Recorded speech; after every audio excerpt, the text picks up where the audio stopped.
The new Wegovy pill is now available through Weight Watchers. Powerful GLP-1 results in a simple pill at the lowest price available. And with Weight Watchers, you can get doctor support and personalized nutrition programs. See if you qualify at WeightWatchers.com. Ad not reviewed or approved by Novo Nordisk.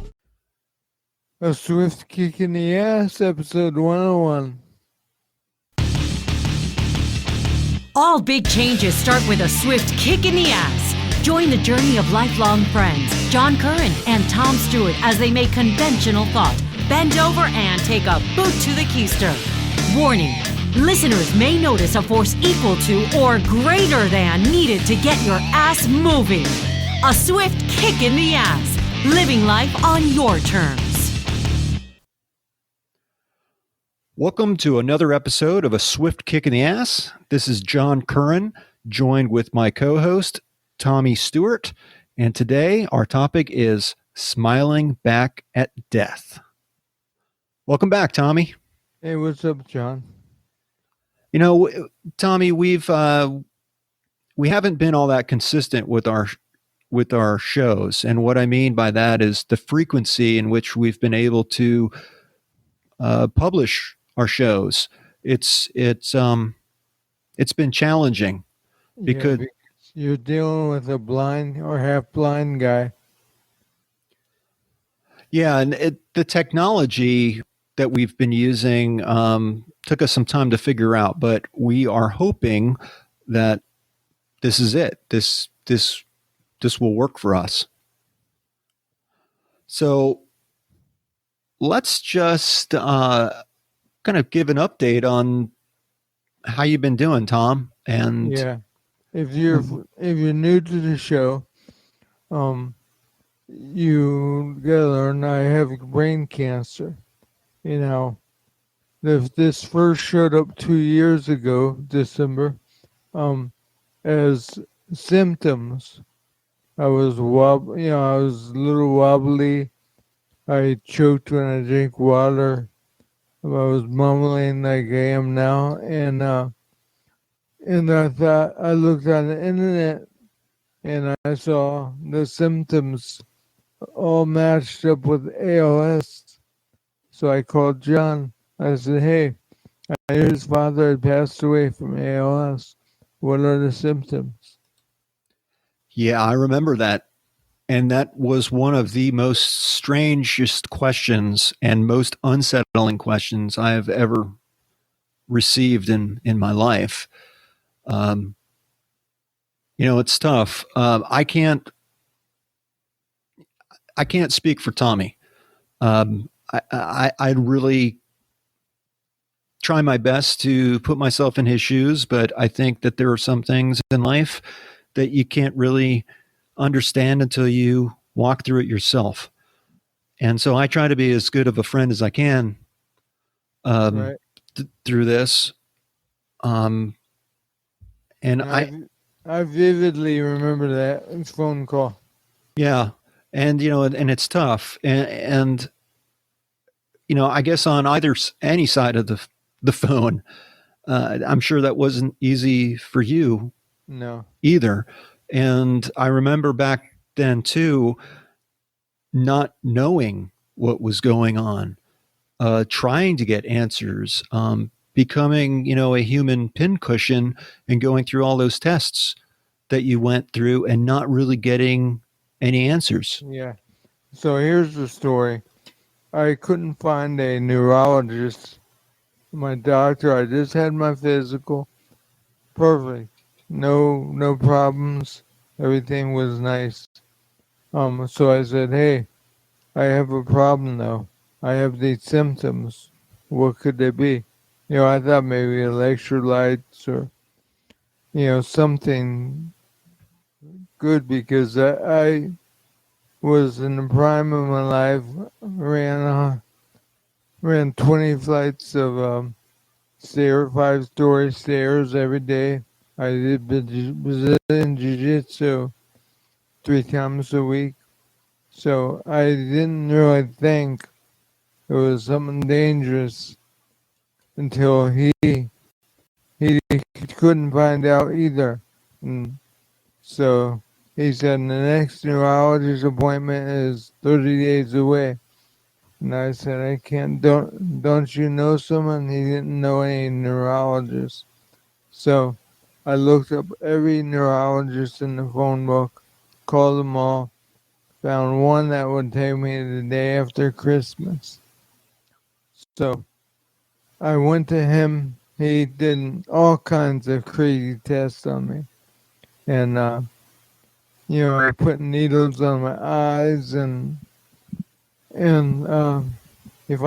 sent me for an MRI. So me and Jennifer went there next morning. I'm for 2 weeks before Christmas. I thought I had ALS, and I was scared Yeah. to death. So I went. He told me, I don't think you have ALS. I think you have MS, and it's treatable. So I went to the Cleveland Clinic. The earliest appointment was up in West Palm Beach, I guess, satellite office. So West Palm Beach from Fort Lauderdale is still a good distance. We hiked up there. I started doing tests for MS, like, I did a spinal tap. I did every blood test, every cancer test you can think of, and it was all negative. So my doctor said, hey, I think you got choked in jujitsu and cut and went hypoxic. And I didn't, I took, at first I was like, that's a great diagnosis. She said, come back in 6 months.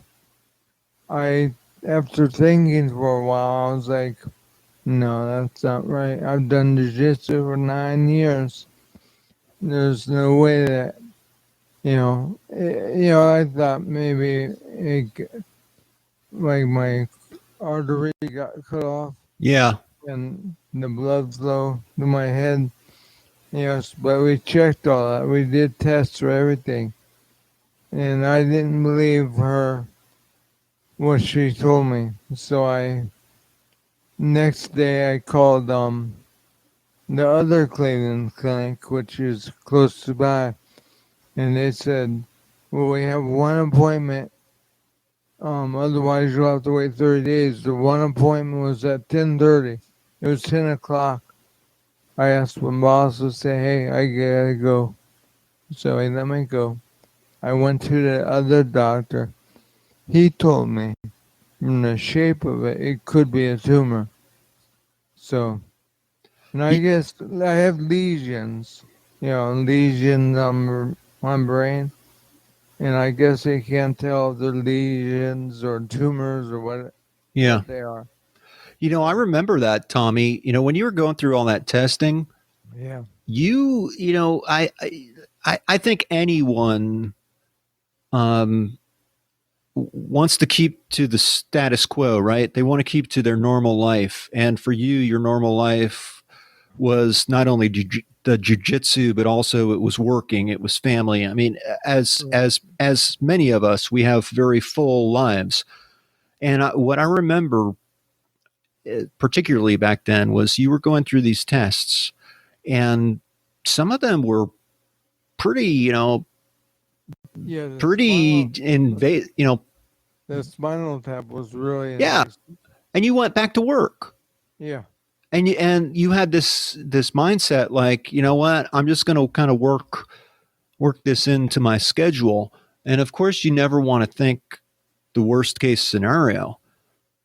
You always want to think the best. We have a friend that her brother is a brain surgeon. So I sent him everything I had, all my tests, and he said, I don't think it's cancer.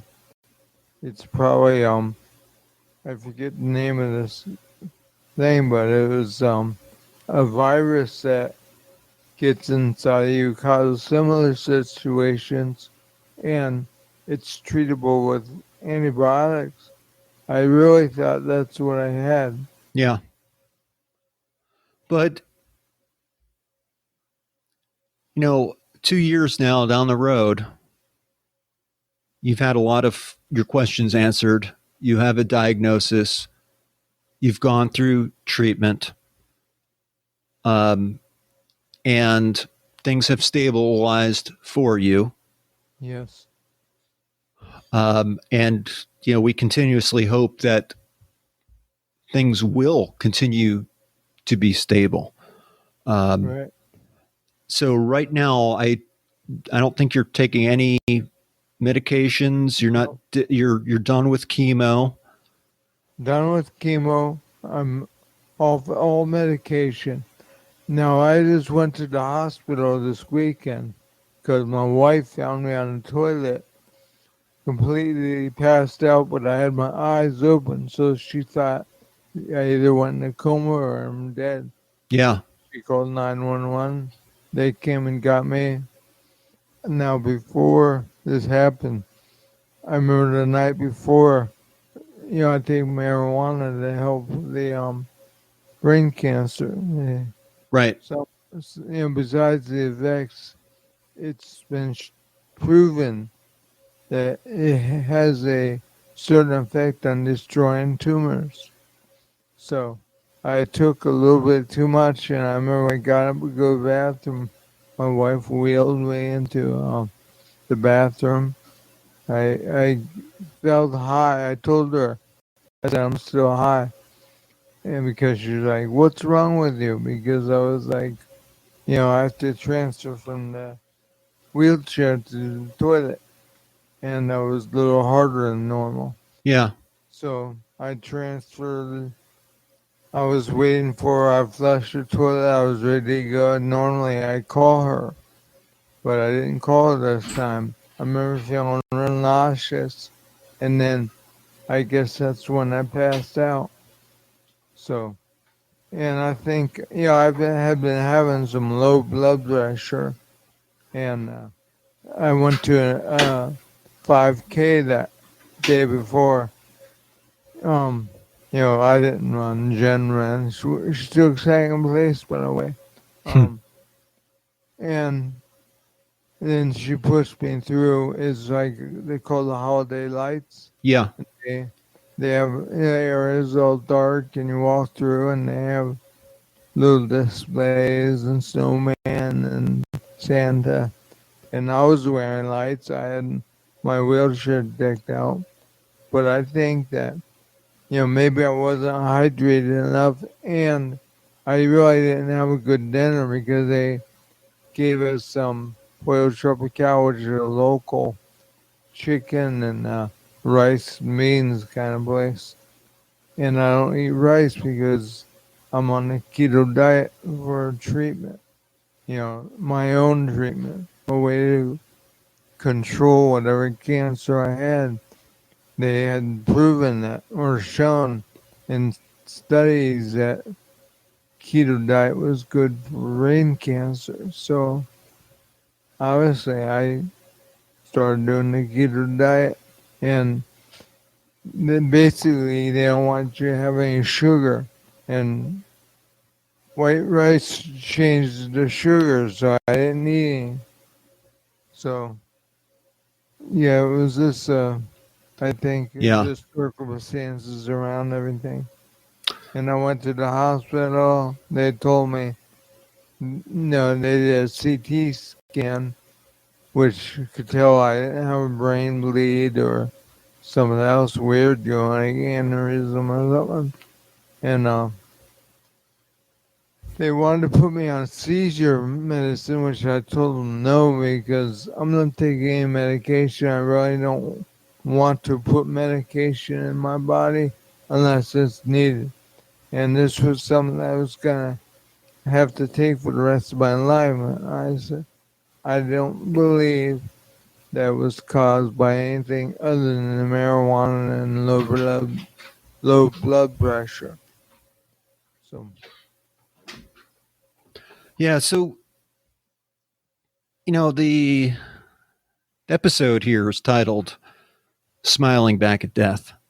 And from what I'm hearing from you, it doesn't make me want to smile.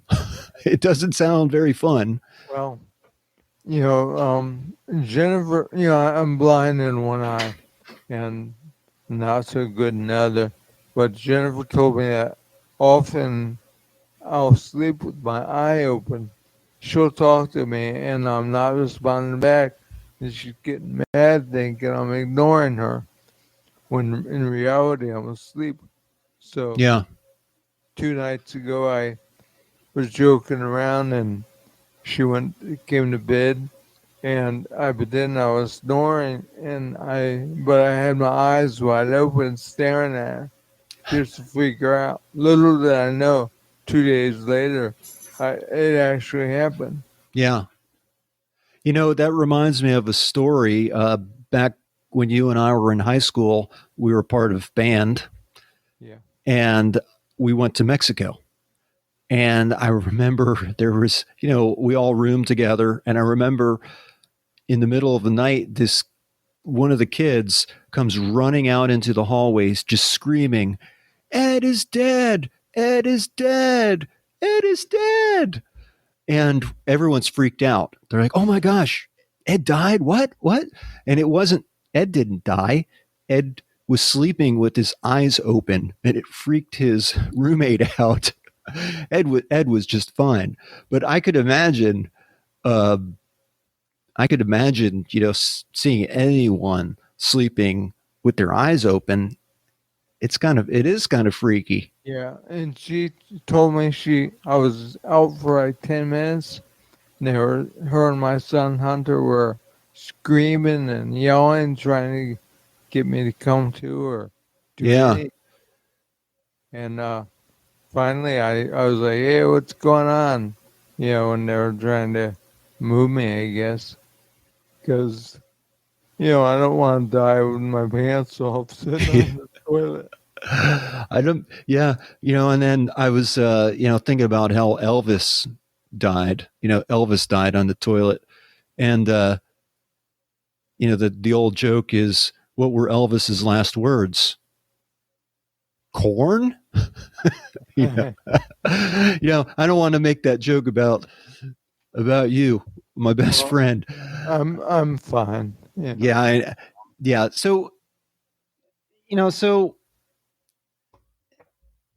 here we are, talking about what's going on with you, Tom. And as I said, it's not a lot to smile about.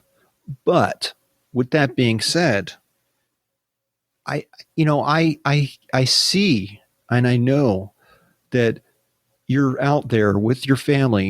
You're doing the things that are most important to you. You're creating memories with your family, enjoying, the holiday events, Yeah. and trying to make the most out of, these cards that have, been given to you. And you made a comment to me earlier about how you're not afraid to die, Yeah, but you are afraid of something. I'm afraid of not living. Right. Hence, and that's really what this is about, smiling at death, is because sometimes you have no choice. There's nothing, you have no other option but to smile at death and say, you know what, you can throw whatever you have to at me, and I'm going to have to take it. And I'm going to try to deal with that the best that I can. But you got to continue to enjoy life. The first year that I had this, John, I struggled. I searched the internet for alternative cures or Yeah. treatments, and I was afraid, but later on I finally conquered. They say that where there's faith, there's no fear. Yeah, it's kind of funny. I always went with the, thought that, fear is fear keeps you alive. There's flight or fight. It's a basic instinct that every human being has, and animals have. We all have to fight to survive, Right. or we have to run from it. And that fear sometimes pushes you to run, but in your case, you got to stand up. You got to fight. When I first I discovered the diets, the first was the Gerson diet. It's just basically all vegetarian. Okay. Um, I tried that for a while, and I called up their clinic. They had one in Mexico, and I was just curious how much it cost. What do you Right. do in there? And they told me what kind of cancer you have. I said I have brain cancer. They told me, oh, we don't treat that because we don't have much success with it. And I told them, I was all right. I hung up and I decided then that I had read about keto and that they were having some success in brain cancer because there's two pathways that feed the tumors: sugar, which is most popular, and L-glutamine, which is amino acid. Now they had done tests where they blocked L-glutamine, and in other countries they had success. So I was like, well, I'll try that. I know it's only half the solution, but I cut all sugar. I eat all vegetables and meat, and I don't know if it's working, but I've been stable for 5.5 months, and I think it's helping. I have that, and I have the Optune, which is a device around my head. It makes me look like a brainiac, It does. but like right now I'm not. Usually when I go out, I wear a scarf and a hat, but right now I'm just kind of sitting around. And I got all kinds of wires sticking out of my head, but it was shown like people that have GBM, which is glioblastoma. It's grade 4. I have a grade 3 astrocytoma, and the people that had the 4s were the only ones that were getting it. And it's shown that, say they were without it, they would live a year. They would live a year and a half. So I said, hey, I asked my doctor about it, and since they treat my cancer like I'm a glioblastoma because it's aggressive, they got me the device. I think I'm one of the first that has a grade 3 that wears it. So anyways, I think that's part of what's saving my life. Yeah. And I'm doing that, the keto diet, and I'm doing marijuana, which is what kind of got me in trouble that night. I was high, I had low blood pressure, I was probably dehydrated from the Yeah. night before, and it was just the perfect elements. Yeah. Boy, that gives you a little bit different way to view smiling back at death. Yeah. You know, it, yeah. I mean, I think from where I'm sitting, you do whatever you possibly can to try to better your life. It doesn't matter if you're sick or not, or healthy. We all want to we all want to be able to smile back at death and say, haha, you know what? You can try to get me, but I'm going to do everything I can to stay here. That's right, man. I'm not going easy. That's for sure. Right. So with that all being said, I know that you're also, part of your life now, Tom, is involvement with Gilda's Club. Yeah, that's right. And for those of you who are not familiar with Gilda's Club, and I'm not going to steal Tom's thunder, I'll let him talk about it. He's the one who's a member. But I see you, Tom, continuing to give of yourself and trying to help others.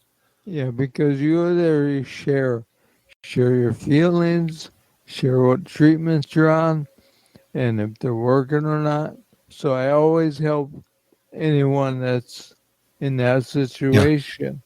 Or the other night, we had a new guy with throat cancer.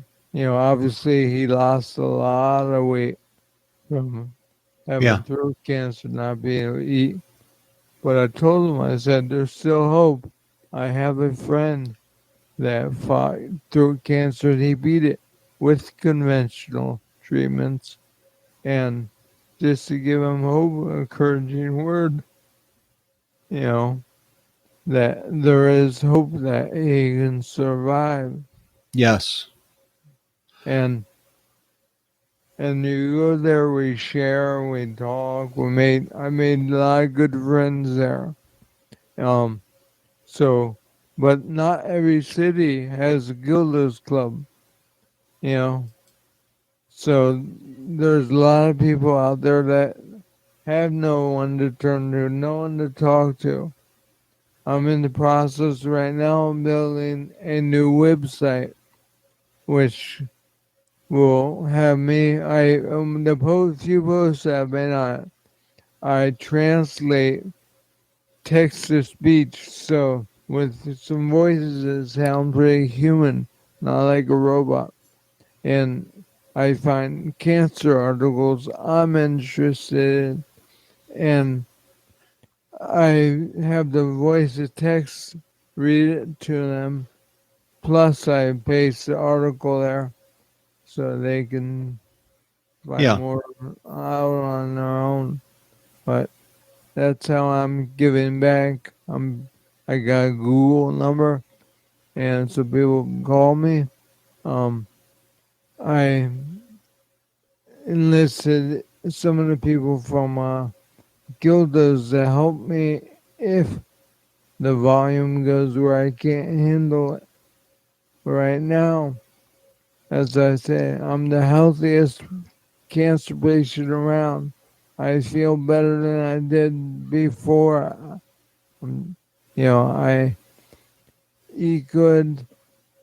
I'm well rested, and I get my flu shot. I take only thing I take is an probiotic that helps build your immune system, because most immune system is from your gut. And the one system Gerson I was talking about, that's what they rely on, is their immune system to kill the cancer. So I'm trying, John sent me an article about 6 months ago about immunotherapy. So I asked my doctor, what about this? And there is a trial. I just have to wait until the cancer comes back before I can try it, because cancer likes to hide, but immunotherapy discovers the cancer and your own immune system fights it. So I've been very cautious about trying to strengthen it. Like yesterday, I was next to someone that was coughing in the hospital. Normally, when you're a cancer patient, they put you in your own room. They put me next to this lady, sounded like she had water in her lungs, hacking. So I said, hey, could you move me? I have cancer. They moved into another room. And the doctors came in, they wanted to put me on seizure medicine. I don't think I had a seizure, and I wasn't about to take some medicine that could affect my immune system or weaken it. And I told them, and take it for the rest of my life. I told them, I said, I don't want it. And my other doctor, we texted her and she agreed. she thought it was a good idea. I turned it down. So I feel really good about that because doctors are quick to prescribe something without really taking the time to know you. Yeah, Tommy, as I'm listening to you talk about your experience, I have to think too that a lot of this, as bad as it is and bad as what you're going through, this has to give you some reason to smile. And why I say that is because oftentimes I think when we go through difficult times, we're so far out of control. We have no control over this. We don't ask. We don't ask for it. We don't say, we don't ask for it. We don't want it. But here we are. And we feel like we have no control. But you are asserting control. You are saying, no, I don't want this. I do want that. You are calling the shots as much as you can. Yeah, I do take physical therapy and try to strengthen myself. OT, which is works on my hand and my shoulder because they don't move. So Yeah. if they don't move them, they will lock up. So they stretch me out. At home, my friends from work bought me a recumbent bike, which probably after I'm done doing the show, I'll go get on a bike for a few minutes. It keeps you moving. Yeah. I think it's important to keep moving, not just lay in bed. Yeah. And, this is really what this episode, this is what we wanted this episode to all be about, and send the message to say that it's really up to you how you want to live your life, regardless of the conditions that we all face and the challenges that we face. We can sit there and we can take it. We can lie down and die, or we can fight and we can try to assert control, and we can try to bring smiles to our own faces as well as those that we love and care about. Bring some happiness into our lives, as challenging as it is.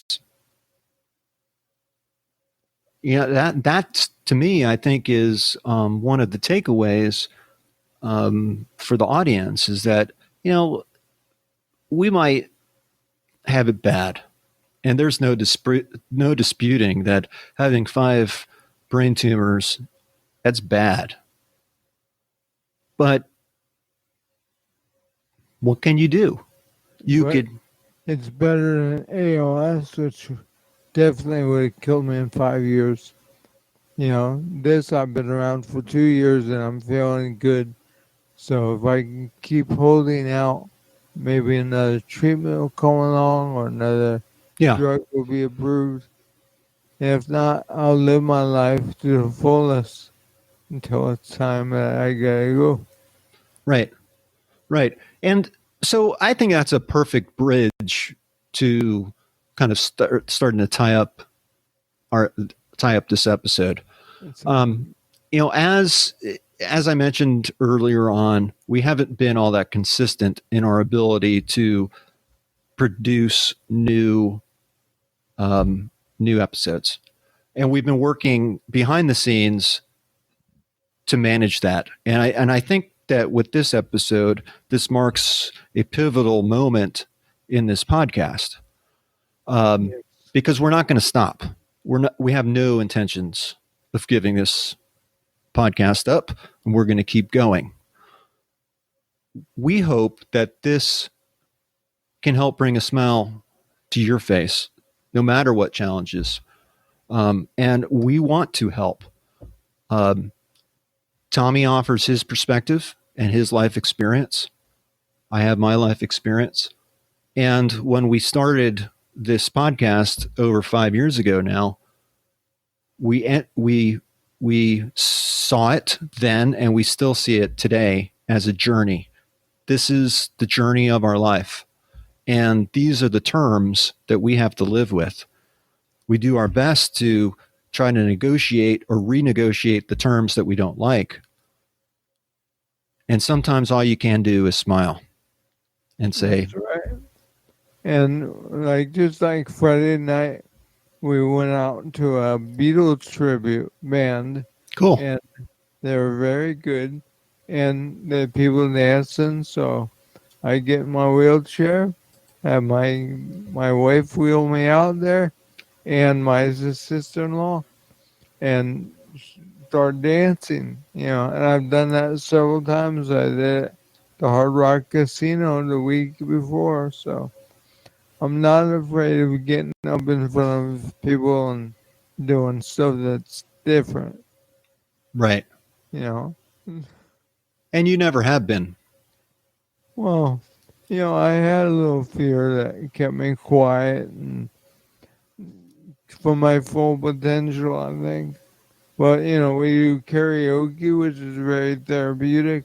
Every time we have a party, I set it up and I grab the mic and sing. Yeah. And I obviously can't sing like I used to because my voice, as you hear, is, slurred, and I've lost the strength of it, but you still do it. You get out there and you do it. Right.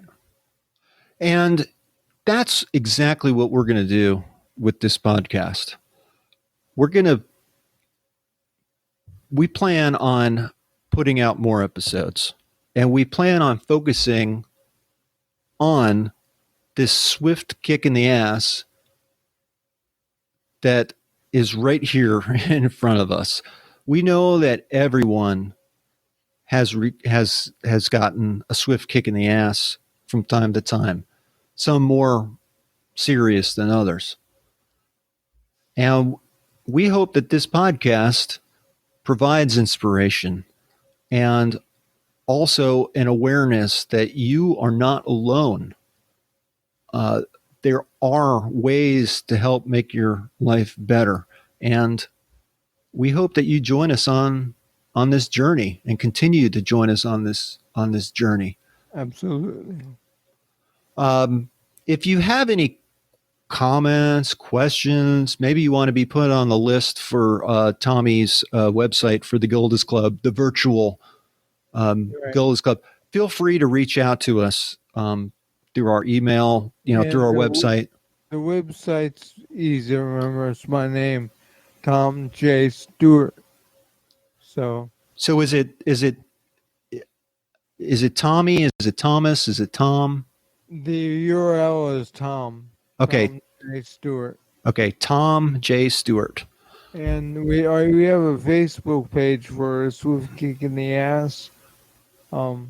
We'd love to have you guys stop by. We always posting content there, and it's a good way to keep in touch. Yep. So, also what we do is with our shows, we always provide a quote, and that we believe in stoicism, being real and about things. And there's a quote I think is perfect for this topic. It's from Marcus Aurelius, who was a big Stoic philosopher, as well as far as one of the. Actually, it's late. I'm blanking, but he said, "It is not death that a man should fear, but he should fear never beginning to live." And Tommy had a life and lived a good life before he got sick, and getting sick kind of threw a monkey wrench into that. But it has not stopped him from trying not trying, but from living his life. And as his, longtime childhood friend, it's a different challenge for me. But I think it's also a challenge that others can relate to as well, because you may have loved ones or friends that, people that you care about that are challenged in one way or another. And we want to be good friends and we want to be there. So that's really what this podcast is all about. And we hope that you join us for future episodes, and we hope to hear from you. Peace. I love you guys. Thanks for listening. And I'm sorry, Tommy, did I cut you off? No. Okay. I wasn't sure. I try not to do that. But anyhow, until next time, this is John Curran. This is Tom Stewart. We'll talk to you later. Peace. Keep kicking ass. We hope you've enjoyed this episode of A Swift Kick in the Ass, and that today's topic inspires you to get your ass moving and living on your terms. Please take a moment to rank this episode on iTunes or wherever you get this podcast. Follow us on Facebook, Twitter, and Instagram. Visit our website at aswiftkickintheass.com. Have a great day. Big news! Wayfair's President's Day clearance is on now, and you can score tons of huge deals. Like Wayfair's best deals since Black Friday. Right now through February 16th, you can score up to 70% off everything home at Wayfair. Like up to 50% off mattresses with fast and easy shipping straight to your door. Plus amazing flash deals on President's Day. Shop Wayfair's President's Day clearance now through February 16th. Wayfair, every style, every home.